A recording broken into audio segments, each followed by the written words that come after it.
இரவின் மூன்றாவது பகுதியிலே, இரவினுடைய கடைசி பகுதியிலே 2 பேர்களும் எழுந்து தஹஜ்ஜத் தொழுதார்கள். அதற்கு பின்னால் சுபுகு தொழுதார்கள். காலையிலே அபூதர் ரலியல்லாஹு அவர்களுக்கு ஒரு சந்தேகம். சல்மான் பாரிசி ரலியல்லாஹு வீட்டுக்கு வந்த உடனே நோன்பு வைப்பதை அவர் தடுத்து விட்டார். இரவிலே தொழக்கூடிய தொழுகைகளை தடுத்து விட்டார். இதை பெருமானார் ஸல்லல்லாஹு அலைஹி வஸல்லம் இடத்திலே சொல்லி இதற்கு என்ன விளக்கம் என்று கேட்க வேண்டும் என்று நபிகள் நாயகம் ஸல்லல்லாஹு அலைஹி வஸல்லம் அவர்களிடத்திலே வந்தார்கள்.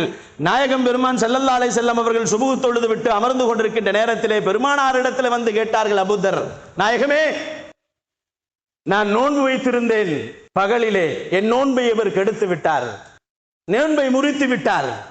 இரண்டாவதாக நான் இரவு நேரங்களில் தொழ வேண்டாம் என்று என்னை தடுத்து விட்டார். நான் பகலிலே செய்யக்கூடிய அமல்களிலேயும் இரவிலே செய்யக்கூடிய அமல்களையும் அவர் தடுத்து நிறுத்தி விட்டார்.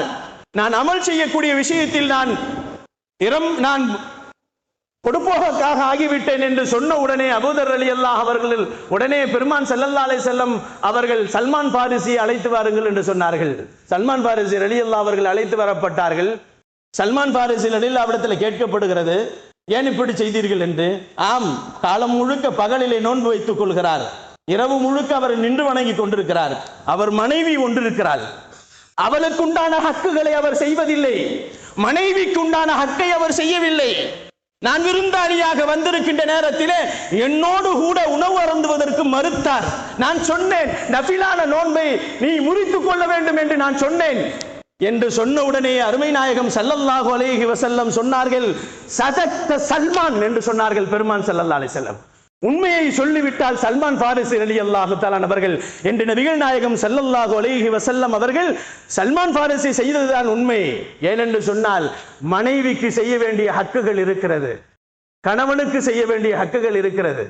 அபூதர், நீங்கள் உங்கள் மனைவிக்கு அவளுக்கு செய்ய வேண்டிய ஹக்குகள் இருக்கிறது, அதை நீங்கள் சரியாக நிறைவேற்ற வேண்டும். அப்படி நீங்கள் நிறைவேற்றாவிட்டால் நாளை மறுமையிலே அல்லாஹ்விடத்தில் பிடிக்கப்படுவீர்கள் என்று பெருமான் ஸல்லல்லாஹு அலைஹி வஸல்லம் சொன்னார்கள். இது போன்றுதான் ஒவ்வொரு விஷயத்திலும் பொறுப்புதாரிகள் அவரவர்கள் பொறுப்பிலே சரியாக இருக்க வேண்டும். பொறுப்பிலே தவறிவிட்டால் நிச்சயமாக அல்லாஹ்விடத்திலே சென்று பதில் சொல்ல வேண்டிய அவசியத்திலே அவர்கள் உள்ளாக்கப்படுவார்கள், அங்கே மாட்டிக்கொள்ள வேண்டிய அவசியம் இருக்கும் என்பதை சொன்னார்கள் பெருமான் ஸல்லல்லாஹு அலைஹி வஸல்லம்.